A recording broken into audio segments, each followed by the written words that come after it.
Welcome to It's All About the Questions, where learning to ask the right questions can help you achieve lifelong success. Now, here to help you ask all the right questions is award-winning author, international speaker, and business strategist, Laura Stewart. Good morning, afternoon, and evening, everyone, and welcome to the show today. It's always an honor and a joy to be here with you. And for those just joining me for the first time, I've been doing the show since 2015. I love the show. I love being with all of you from all around the world, from many, many different time zones, which is why I always say good morning, good afternoon, and good evening. And some of you may not watch live, so I never know what time of the day or what day of the week even you may be watching or listening, if you're a pure audiophile, to this show. So today I have an incredible guest that I'm going to be chatting with for like the next, we'll see how long, but most of the shows average around an hour.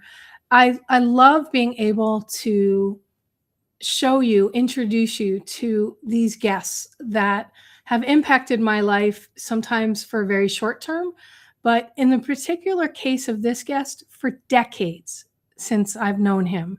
And he has made an impact on my life in many, many ways. And he talks about this idea of relax, focus, succeed. This is his book, Relax, Focus, Succeed, Balance Your Personal and Professional Lives and Become More Successful in Both.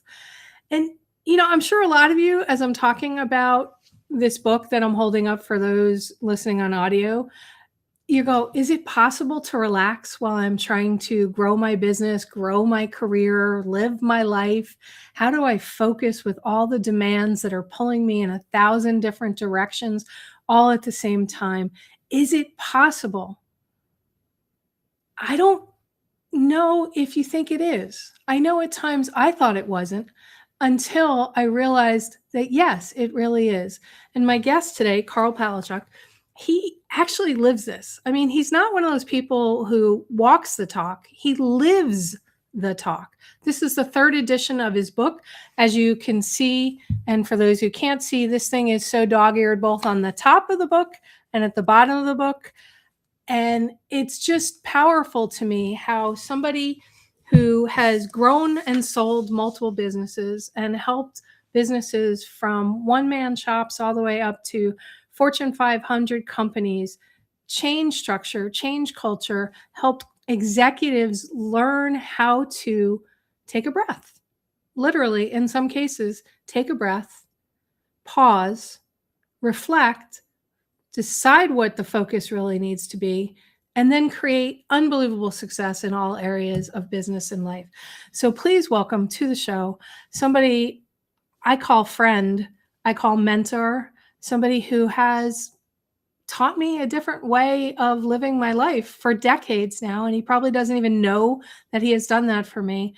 My friend, Karl Palachuk. Welcome to the show, Karl. Thank you. And I'm embarrassed almost. You're so nice to me. You probably didn't know I think about all those things about you after all these decades, did you? Well, and you were talking before we started recording about the time when I made a presentation. It was like, that was over 20 years ago. I'm just saying. Yes, it was. at the HTG peer groups with Arlen Sorensen. And there was the session you were doing. And I think I started tearing up. And you came up to me afterwards and you gave me a copy of the book. And you said, I really think this would help you. And that was the first edition. And that was the moment I realized that I was putting all the stress on myself and that I needed to think differently about how I interacted in the world. And I was reading the book, one of the dog-eared sections, which I think I told you, and we had to postpone this a couple of times because your book is a slow read in a good way. I kept getting stuck. Normally, when I have a guest on my show that has a book, Karl, I can read the book in 24, 48 hours and have all the important things, the questions I want to ask. I can't, and this is the third edition. I've been following your work for a long time, right? We've talked about that. I kept going, I need to think about this. I need to think about this. I need to answer the questions. Good. which I hope is what you want your readers to do. Yeah, it's funny. In some ways, it's a very easy read. Like this, it's not Right. difficult. It's not like complicated stuff.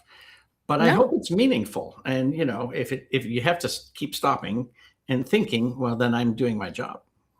Yeah.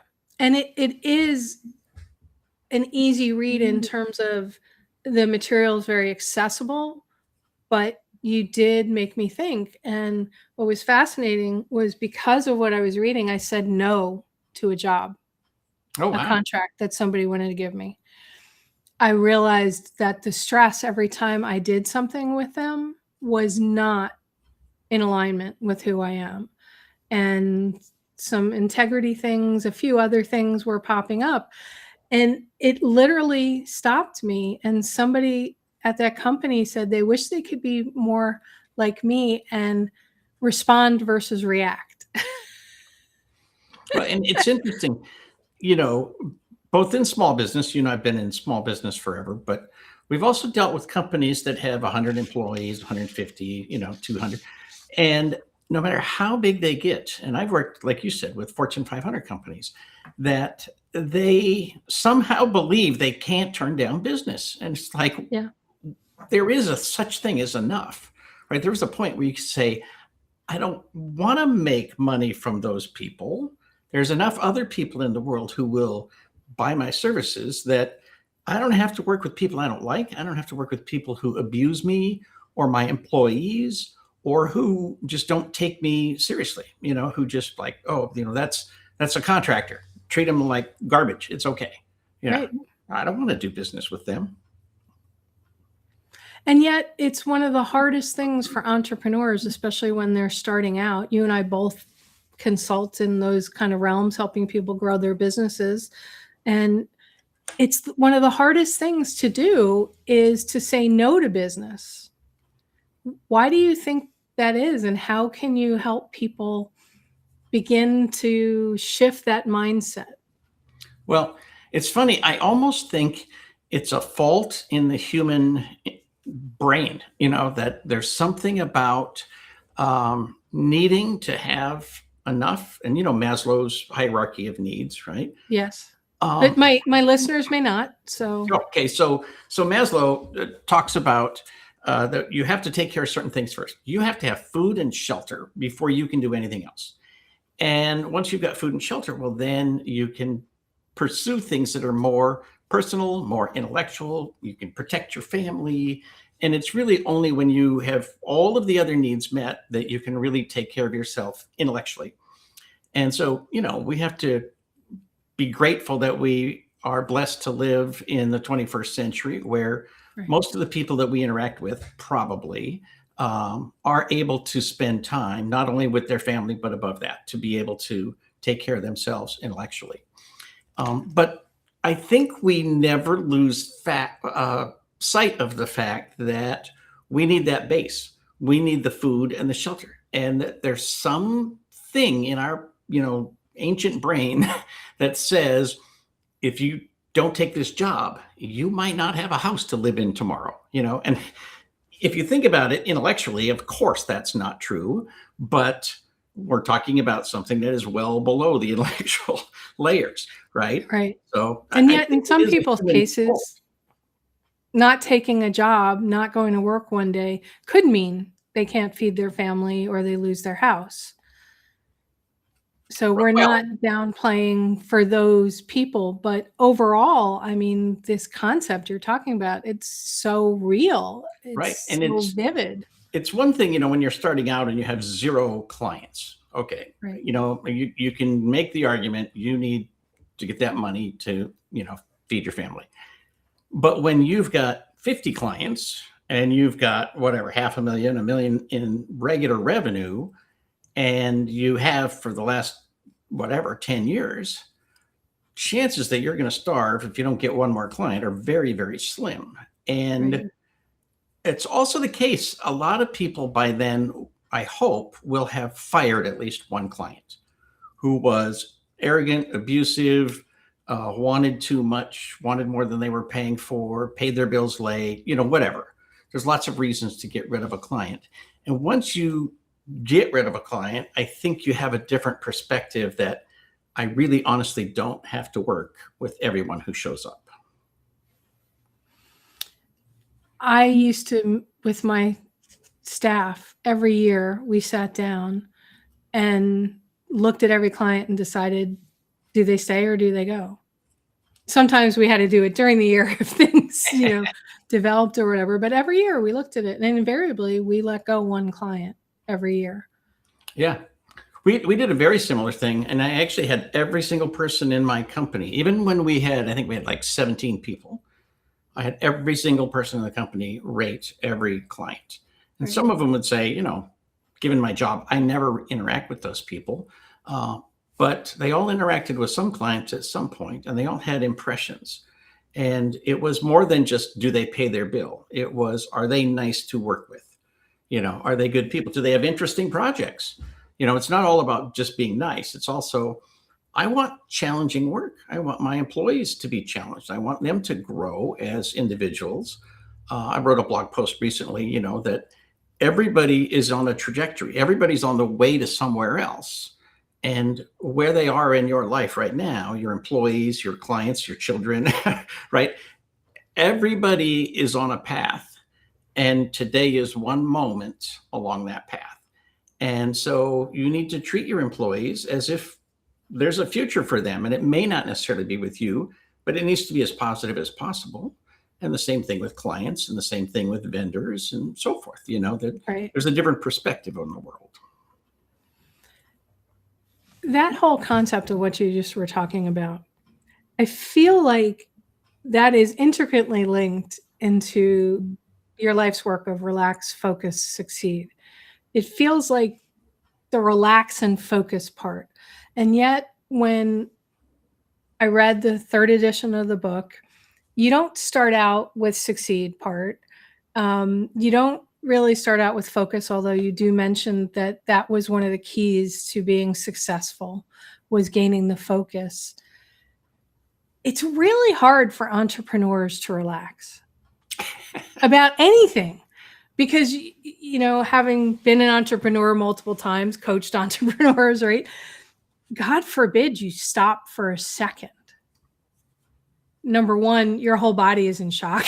Right. And number two, it's like, well, what if I don't answer that phone? But you define relax so differently than I think most of us define relax. So I want to, based on that conversation we just had about letting go clients and building a business, how do you define this idea of relax? I mean, you caught me multiple times when you walked out while we were doing prep to, get a cup of coffee and whatever. You joined. I was taking some deep breaths because I find that really helps me. And by the way, Karl has a number of free breathing, guided breathing and other up on his website, which it's karlpalachuk.com. But talk about this concept, because it is so hard for people.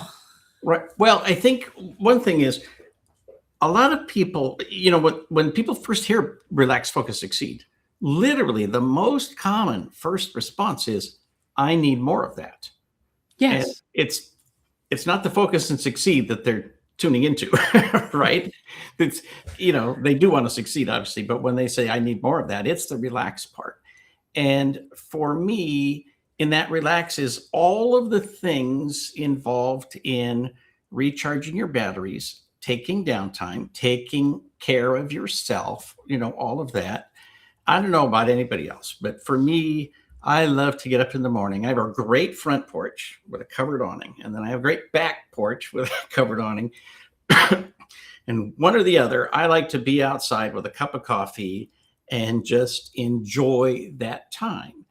And it is not productive. It doesn't make me money. I'm not writing proposals for clients. I'm not working on anything except myself, my own sanity. And I think many people see relaxation and downtime as the reward for their hard work, which Okay. is why, It comes at the end of the day, at the end of the week, 2 weeks a year, whatever.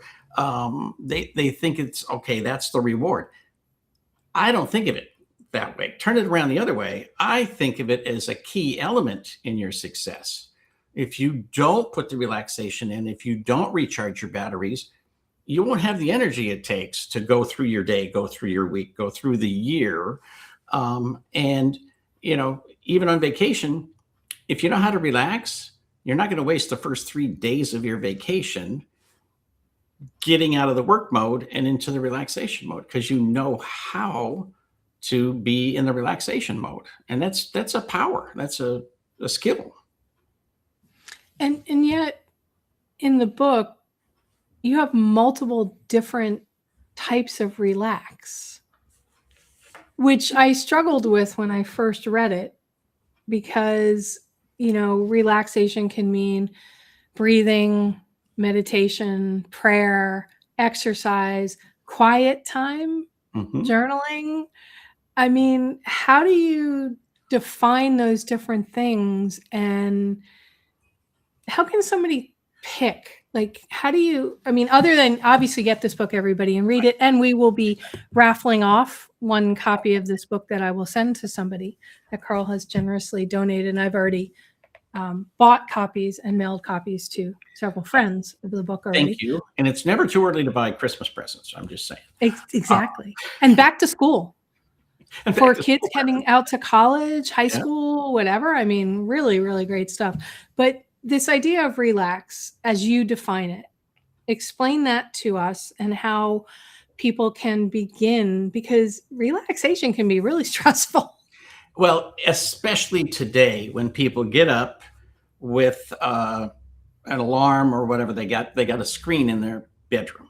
Then they put on their headphones or they put on a soundtrack and they make their coffee and they never turn off the screen. They never turn off the input device until they go to bed with the screen watching something before they fall asleep. And it's just, it becomes harder and harder because if you don't practice it, you don't know how. And, your breathing exercises are such a great example. Once you have a technique to relax, it's portable. Most of them, you can take them anywhere. And that's even true of exercising. I remember one time, a long time ago, there was an SMB Nation in Amsterdam. And one morning, we're at this airport hotel. And one morning, I got up and they didn't have food service yet. So I was going to go across the street to a truck stop. Even though nobody spoke English, I figured they've got pictures on the menu and I need coffee, it won't be difficult. Anyway, I saw people from the SMB community who were there jogging in the snow in March and, in Amsterdam. And all I can think of is those people are dedicated, but it's also true. That's how they relax. That's how they start their day. And everybody's got something, whether it is gardening or woodworking or knitting or jogging or whatever.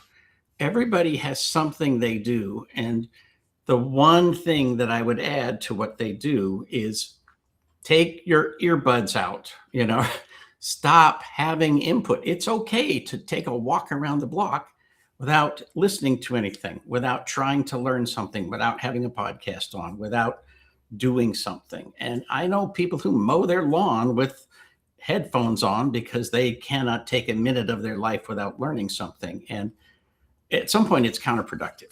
Your brain has to have time to process that stuff.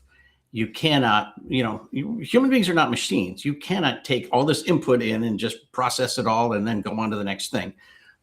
That's a complete waste of time, actually. You need to process it. You need to take time and you need to find out what works for you. And there is something that works for everybody. And then you have something called quiet time where you have that input and you're processing it. How is that different? Well, for me, and again, it's different for everybody, but I encourage people to have a routine where they have quiet time. And for me, it's in the morning. I like to, like I said, I sit down with a cup of coffee and a notepad, and I've got something I'm thinking about, and I might take some notes, but then I meditate. I close my eyes and I just, or I watch the sunrise, and I just try to be in the moment and not think about anything, and the ideas come floating in. And it is that time when you relax, when you're awake, that the ideas really can take root. But again, you can't be distracted by a screen or audio. It just needs to be you and the beach and the waves, or the flowers and the birds, or whatever it is. And so that's, for me, that's what I do. And some people do prayer, and some people do meditation.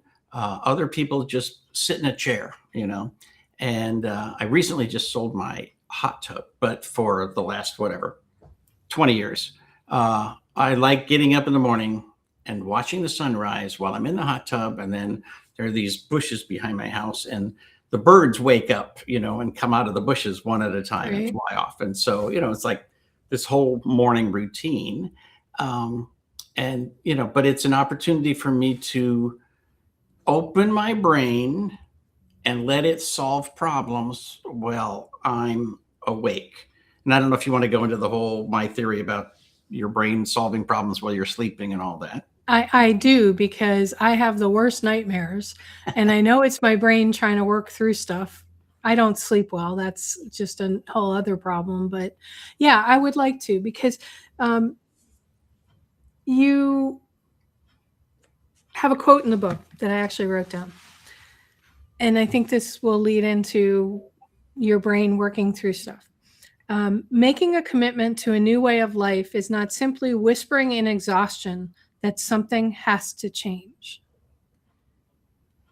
And that to me was mind-blowing. I think it leads to this conversation. So go ahead, talk about the brain and that related to this comment, because I spend so much time in that, oh God, I can't do it anymore.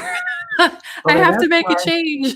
I worded it that way, is every human being I know has been there, has been at that point of exhaustion where they're just like, this can't go on. Like, something has to be different. And so with the brain, I don't know if there's any scientific evidence for this, although, I'm always studying the brain to find out, different things. But I believe that when you're asleep, your brain processes all the things from your day, including all of the problems. And I liken it to a file cabinet full of cards, right? And all day long, you got a problem, and you throw the problem, you pull out the card, and you throw it on the floor. And then you got an answer for something, or a solution or an idea, you throw that on the floor. And just all day, your problem, solution, problem, ideas. And then when you sleep, your brain sorts all that stuff and puts it back where it belongs. And every once in a while, it picks up an idea and a problem at the same time. And it says, wait a minute, these two go together. That's the solution, or at least that's the start of something that matters. But you're asleep, and it puts the cards away.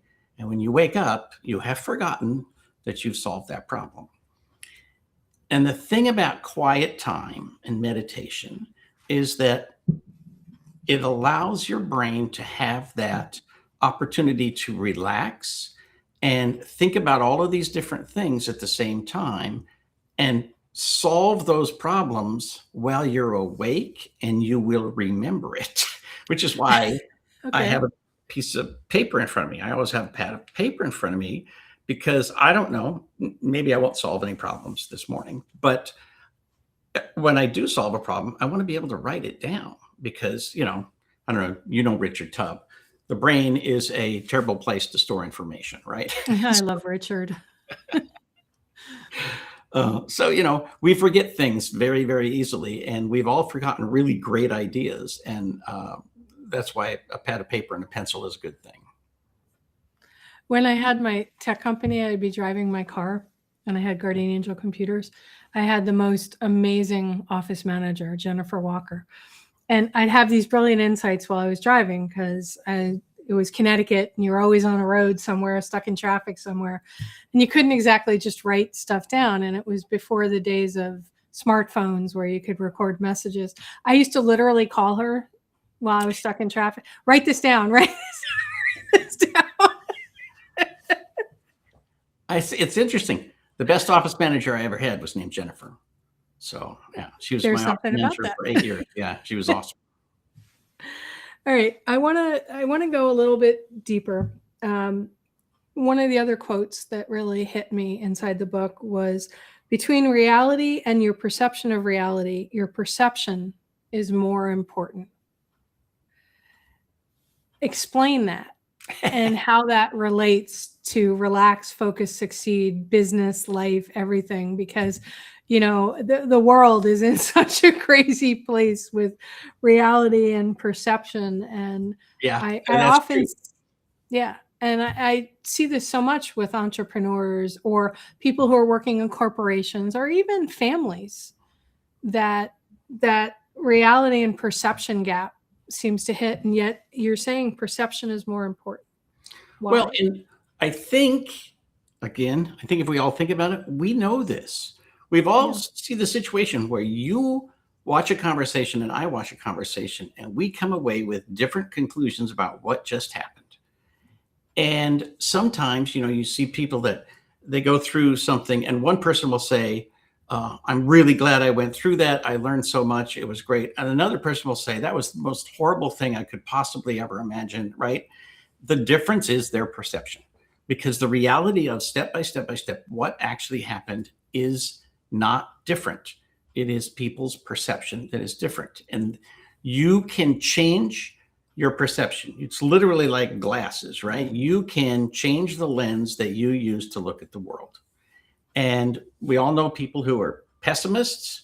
They're like Eeyore, and it's going to be another one of those days. It's like, well, you can have another one of those days, or you can have a great day. It's your choice. And I really honestly believe that. And many people, with all the troubles in the world, I've had people say, oh, a lot of people are going through a lot of tough stuff now. And I'm like, really? I mean, are they, or are they just worried that they will go through tough stuff?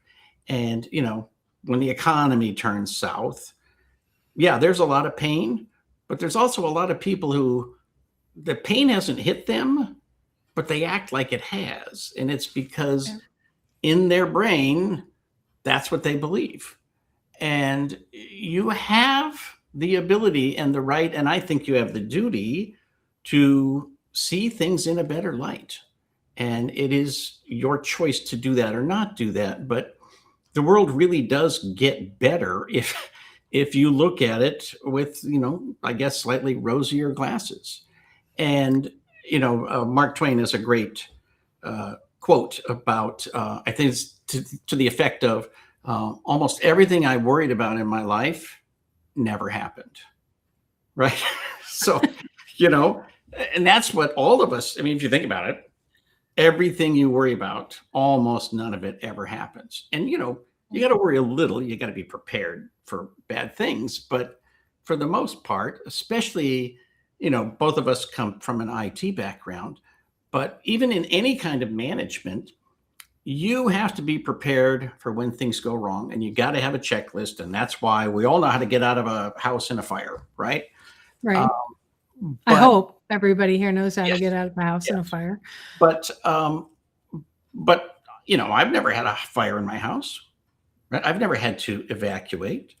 But we all know the rules.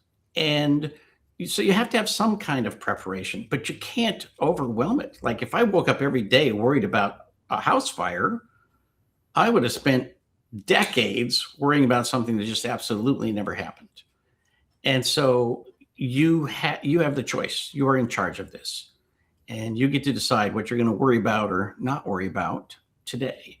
And I think it's super powerful. And so, the perception versus reality, again, like I say, I think everybody knows this, but when you go out there and say, I can do it, then that's true. And if you go out there and say, I can't do it, well, that's also true. Sure. You've determined it before you start, whether you can or cannot do something. And that's a choice you can make every single day. And even when things are bad, and, I've gone through clinical depression. I've gone through divorce. I've gone through financial troubles, on and on. It's the same thing everybody else has if you live long enough. And, on the worst days, I have to acknowledge two things. One, I put myself in this situation one step at a time. Like, I got here Okay. because I walked here one step at a time for 5 years, 10 years, 20 years, whatever it might be. Yeah, you just didn't transport in. There Right. were steps that led you there. And the second thing is, I will be somewhere else in 5 years. Things will be better. My life will improve. I'll get over the financial troubles. I will, get on with my love life. I will, improve my career or my relationships with people or whatever it might be. I know I can create a better world because I just can. I'm a human being. I know that I can set a goal and then work towards it. And that doesn't mean, I can say, oh, I'm going to climb Mount Everest and make $100 million. Okay. Maybe not tomorrow. It might take a year or two, but But, okay, so can we unpack that a little bit more? Sure. Because, I've learned about my listeners over time, and I know there's somebody out there right now feeling so overwhelmed by whatever's going on in their life. They're at that whispering and exhaustion moment. They can't see their way out of whatever they're going through. They want to take some step forward that might lead them out of this dystopian nightmare that their perception says they're in, when in reality there may be windows opening, but they can't see them. What are some steps, Karl, that they can begin taking? It doesn't even have to be a baby step. It could be a nano step that may help them begin to open breathing, open a window, open, start cracking a glass that would let them see light or something. Can you help give us some on that? I think one of the things that is the most powerful is, I always like this exercise of looking backward and looking forward. Even again, like I've been depressed, gone through periods of depression, and even in the depths of depression, I can look forward and say, this will get better. I can look backward and say, there was a time when this was better, right? And I know if it happened before, it can happen again. And if other people have done this, I can do it, right? And that's true with everything else. That's true with business challenges, and it's true with personal challenges, kids and whatever. And another thing is just, it's easy to give the advice and very hard to do as a human being, but you can stop worrying about things. You can think about something else. That is a choice you can make. And I know for many people, it's like, no, I can't. Well, you can. Yeah. You just can. And I would say the biggest thing that we fail to do is to ask for help. We all have friends. We all have family. We all have people who care about us. And even though we think, oh, I would be embarrassed to tell them that I'm going through this, or I don't want anybody to know that I have this challenge, or I don't want my employees to know that I'm going through this difficult time, or the company is having trouble. Whatever it is that you're worried about, somebody will listen to you and will help you. And, there's even people who get paid to do that. But, in the 21st century, there are, apps that you can download. I don't know if you've ever seen the 10% Happier. Yes, I subscribed for a while there. I struggled with some of the voices because, I have my ear issue. But yeah, 10% Happier app. That was great. I mean, there's a lot of apps that will help you improve your attitude. And I also think, whatever people think about this, unplug. You just have to spend more time with yourself as a human being. And, I think when you take stock, it's really hard for people who do have a house and do have food and do have a job. And, it's really hard to say, everything is wrong. We all have problems, and eventually we all work through them. And,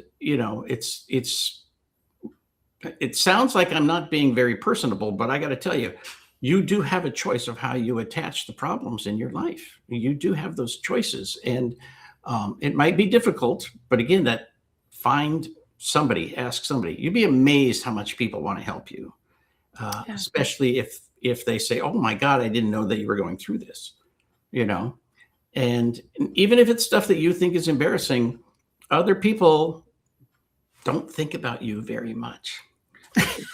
Not as much as we think they do. Right. So, they're going to say, "Oh, I didn't realize you're going through all of that. If there's anything I do to help, let me know."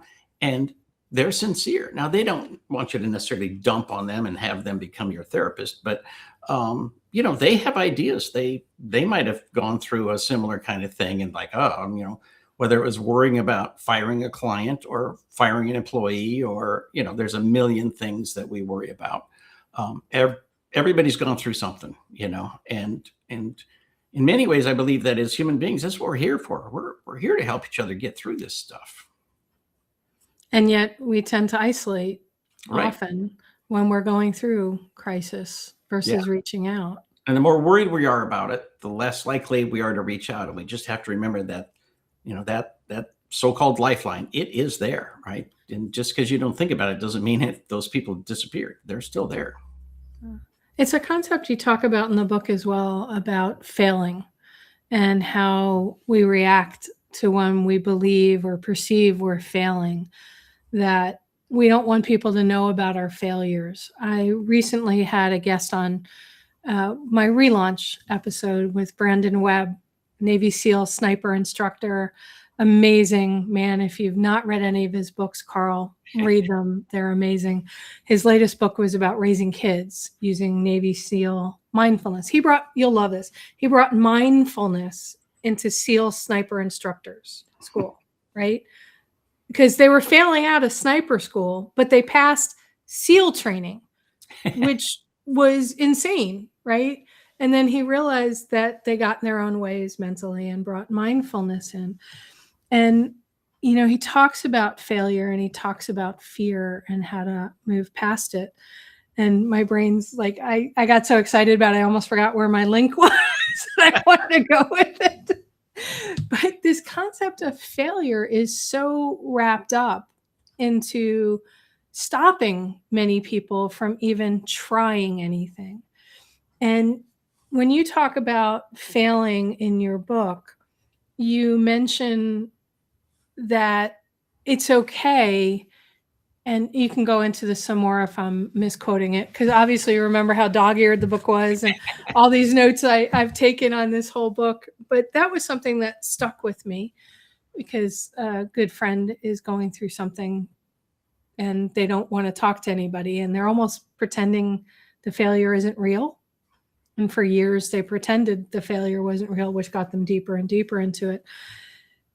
Some people may not want to start something like this because, say they're dealing with physical stuff, like with me, with my ear, where I can't be around sound. I often don't want to go out of my house because the pain is so intense. Or I've tried to go to a restaurant even to pick up takeout, and I almost black out on the floor from the noise. But yet you say, keep trying. And if you can do it one day for 1 minute, that's great. Talk about this idea of, I'm not going to call it failing forward, because it's not failing forward. It's picking yourself up, yes, but it's also reframing, but it's not reframing. And I'm concerned that my listeners who are watching or listening to this episode may be so stuck in, I can't try it because I I've tried before, and this works in business too, right? We cannot do that. We tried that 10 years ago and Right. it didn't work. So can you talk about this concept of fail, get up in a way that refames it or something? This is a struggle for me to get the words for it. So hopefully you will have better words for it. Well, I thank you. You know, you mentioned mindfulness, and there's even different definitions of mindfulness, but ultimately it comes down to stopping and looking around. And, like I talk about, waking up in the morning and watch the birds come out. I could be worrying. I could be thinking about money or the bills or whatever. But I try to be in the moment and think about what is actually happening. I hear this sound, there's a truck, there's a bird, I see this. What is actually happening and what is not happening in my life in this experience right now? And, like it or not, there's a war. There's several wars, but, there's a war going on. But right now, it doesn't affect me in the sense of I don't have to worry about a bomb hitting my house. I'm not there. I'm here. I'm having this experience right now. And when people are worried about failing, part of what they have to do is take stock and literally say, okay, what's real and what's not? What exists and that I can see or touch or experience? And how does that fit in with the picture? And a lot of times we mix our concerns with our experience and we somehow get them confused and we think things are worse than they are. It's almost like we amplify it. And so much of the book is dedicated to the fact that whatever you put your focus on, it gets amplified and your brain goes to work for you doing what you asked it to do, which is focus on this thing. You said this is important. Let's focus on it.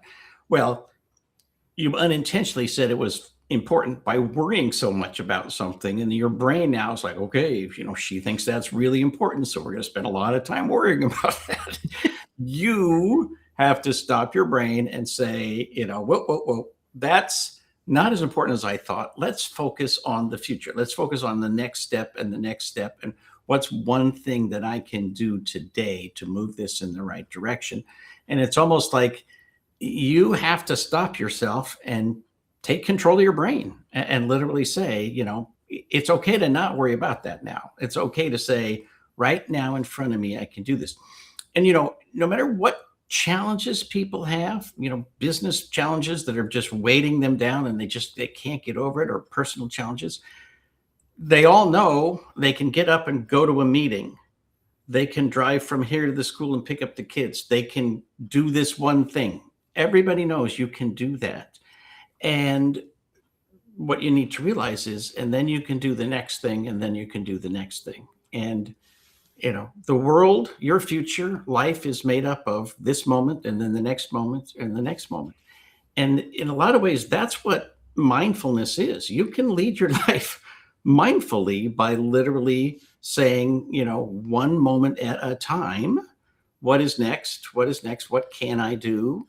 How can I move this forward? You have that power, and it's a very strong power.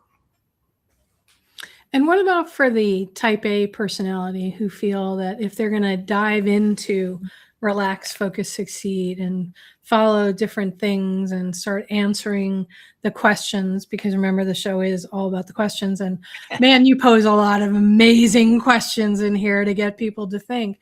Thank who you. feel that their only possible way to succeed is to go all in 1,000%. And they can do that for several days and then like a crash. And they're like, well, no, I have to just stop, because if I can't go all in, then what's the point? How do you speak to those people? Yeah, it's interesting. The first edition was 20 years ago, right? Yeah. And since then, in many ways, things have just gotten easier and easier to be type A. It is so easy now. There's all these videos, 10x this and 100x that, and everything has to be on all the time, da da da da, da, go go go, and that whole culture is literally designed to burn you out. And in many ways, it's sold by people who ignore or don't tell you the stories of when they burned out. You and I both know people who work themselves so hard that they can't stop until they get sick and they don't have any choice. And now they take 3 days off unscheduled because they are in bed ill from working so hard. And you probably know, I certainly know people who have died from stress at too young of an age because they just couldn't shut off. And, people literally die of heart attacks and stress and high blood pressure from putting too much pressure on themselves. They do absolutely every single day die. And it is not a joke, and it is not something that happens to other people. It happens to the people who overwork and refused to balance their lives. And, my motto for everything in life is nothing happens by itself. And that's certainly true with balance. Balance will not wander into your life on Monday morning. You have to do something to put it there. So, you have to take action and just realize you can always do one thing. You can always take one step in the right direction. You can always take 1 minute and relax a little bit. And I think it's chapter 2 still. Workaholism is like the biggest killer of people in America. And it is another one of those things that's kind of hardwired into human beings to believe that if you just keep working more, you will get more done. But at the same time, we all know there's a point at which your work is useless. Like, I do not want a doctor operating on me during the 12th hour of a shift, right? Not interested. I want the doctor fresh in the morning, first thing. I want to be the first patient. And, at the same time, I don't want my clients to think that I am doing their work, as a coach at midnight or 10 o'clock at night, or after I have just been completely exhausted by the day. I literally, I have a person who does my tax returns. And because of the tools she uses, I know exactly when she has my files open. And she has never worked on my tax returns after 7 o'clock at night. And, Okay. It's sort of like, I don't want her doing my taxes at midnight, right? Do somebody else's taxes at midnight. But she actually leads a pretty balanced life, and she doesn't do anybody's taxes at midnight. But it's every industry, whether it's, people who do taxes or people who do IT consulting or everything else, they all have excuses of why they have to overwork, and they don't have any choice, and you don't understand. For me, I'm better off from doing something at 10 p.m. at night versus 9 or 7 in the morning. Been that way my whole life, and Right. now I just don't sleep well at night. But that morning time for me is not my most brilliant time. The later in the day. You have your period where you're good when you start, but 8 hours, 9 hours, 10 hours later, Right. your productivity is not as high. Yeah. All right. So let's expand a little deeper and further on this whole idea of workaholism, failure, trying to relax, focus, succeed. You want to get started. There's a concept in your book that was yet another, like, oh my God, about comforting ourselves. You have a new grandbaby. Well, not quite so new anymore, but still a little tiny grandbaby. And babies learn, if parents allow them, to learn to comfort themselves if they wake up in the middle of the night and, like, you don't show up every 30 seconds to hold them. They learn tools, whether it's sucking a thumb, putting their foot in their mouth, the binky, whatever it may be. You use this concept of adults really haven't learned to comfort ourselves. We use external tools, maybe alcohol, medication, food. For some people, exercise. And I knew somebody that literally was killing themselves from exercise because that's how they comforted themselves.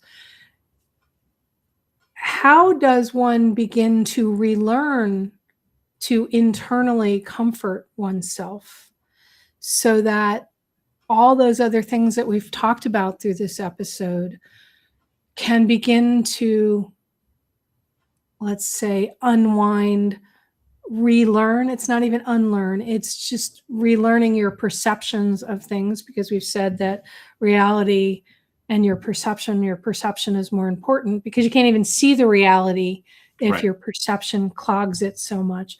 So how does one begin to do that, Karl, as we're beginning to wind down towards the end of the show? Well, one of the big themes today is all about micro habits and, that sort of thing. And it is really pretty genius to think about, you can just change one little thing. Again, you got to start somewhere. And especially with workaholism, you can set artificial limits. Uh, I have these lights in my office that are on an internet timer, right? And one goes off at 5 o'clock and the other at 5:30. And it's not so bad in the summer, but in the winter, if I'm here at 5:30, it's dark. Yeah. And but it's my way of saying, hey, it doesn't matter how long you've been here. It's time to go home. It's time to, and for me, home is, at 12 feet that way. But, Right. I Another room. yeah, I have a ritual. I literally stand up and say, I'm going home now. I say those words. And, it's a habit I have that allows me to say, I'm going to break from this and go to that. And in the same way that, you have to prioritize everything in your life, you have to prioritize not working. You have to accept that it really is worth your while and develop some habits. And, it might even be that you ask somebody to say, hey, call me at 6 o'clock, or let's go to dinner, or whatever. There's got to be ways to make sure that these things happen. And a lot of the things that we use to comfort ourselves that are destructive, we need to replace them with something else, which we consciously choose.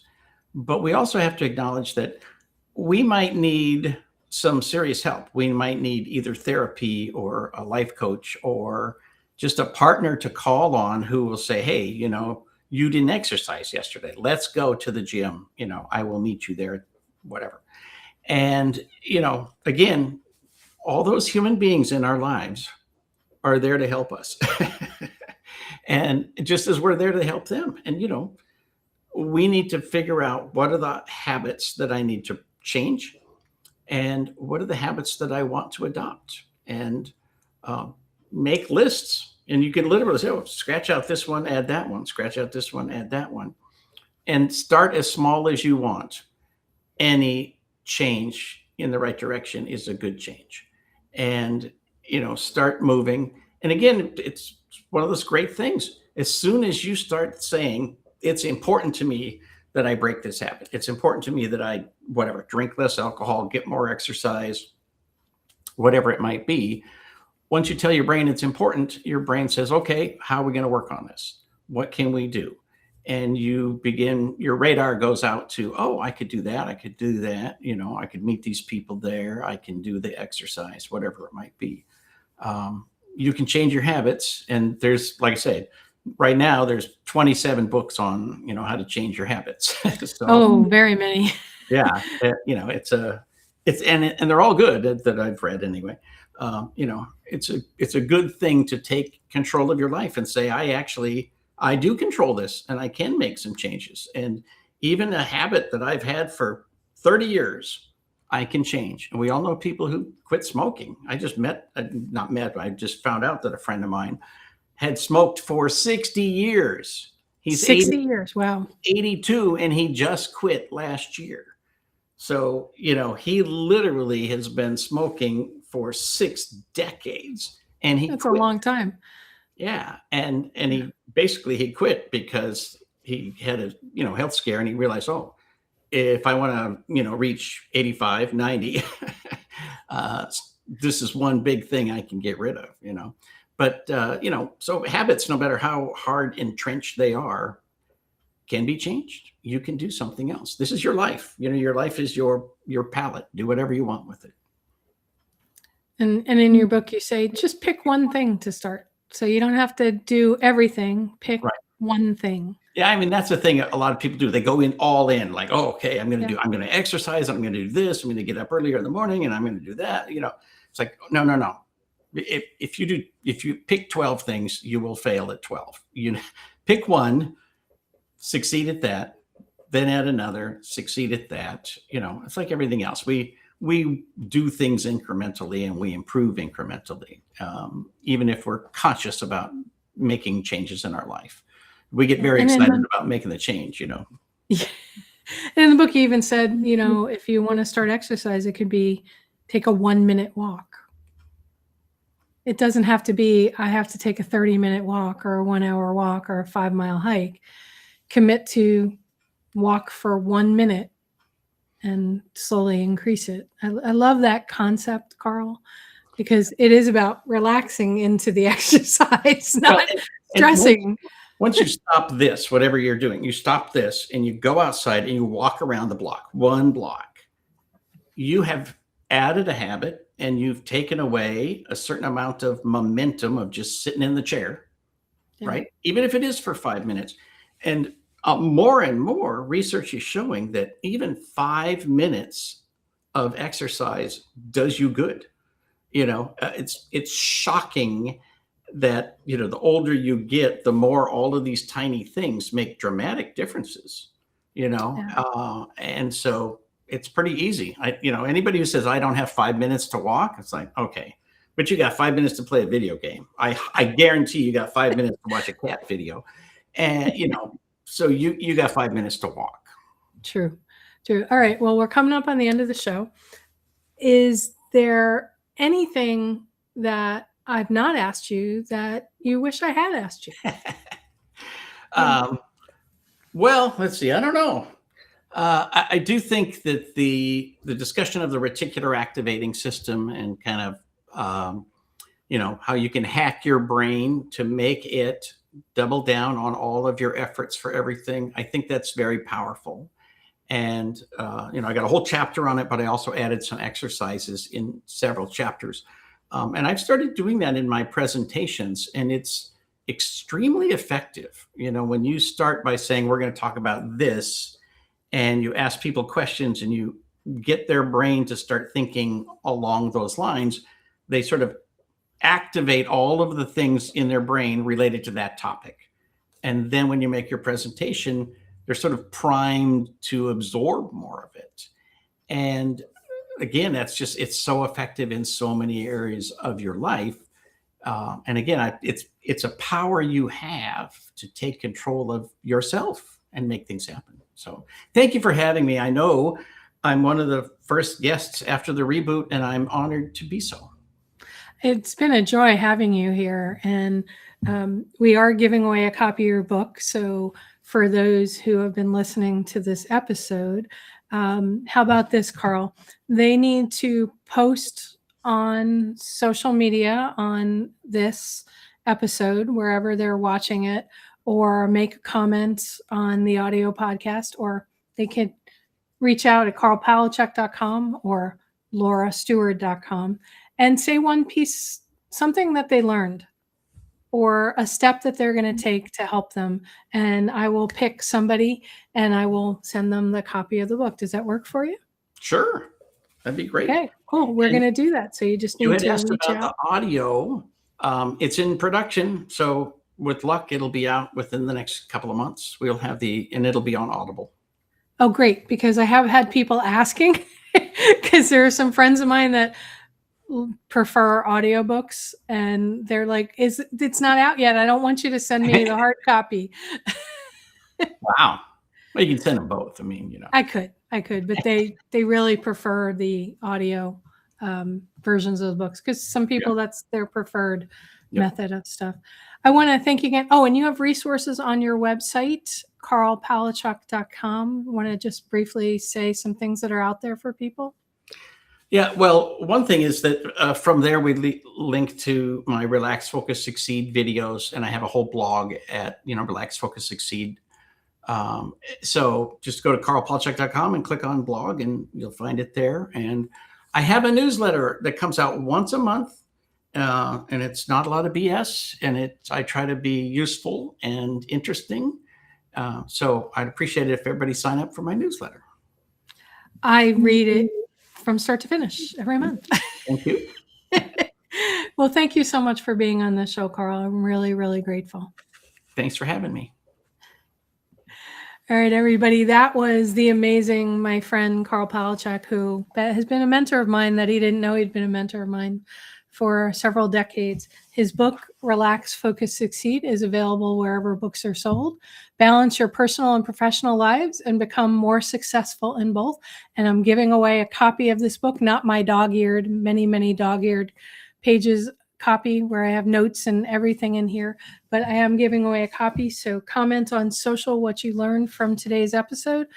Comments on, if you're just listening to the audio, share this episode with your friends, your family, your coworkers.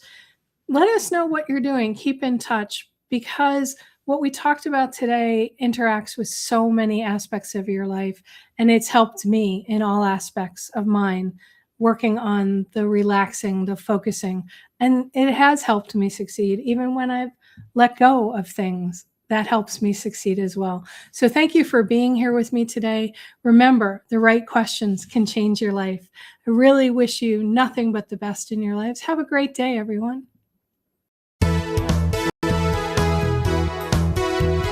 You've been listening to It's All About the Questions, starring Laura Stewart. Connect with Laura at it'sallaboutthequestions.com and download a free workbook that will help you ask better questions starting today.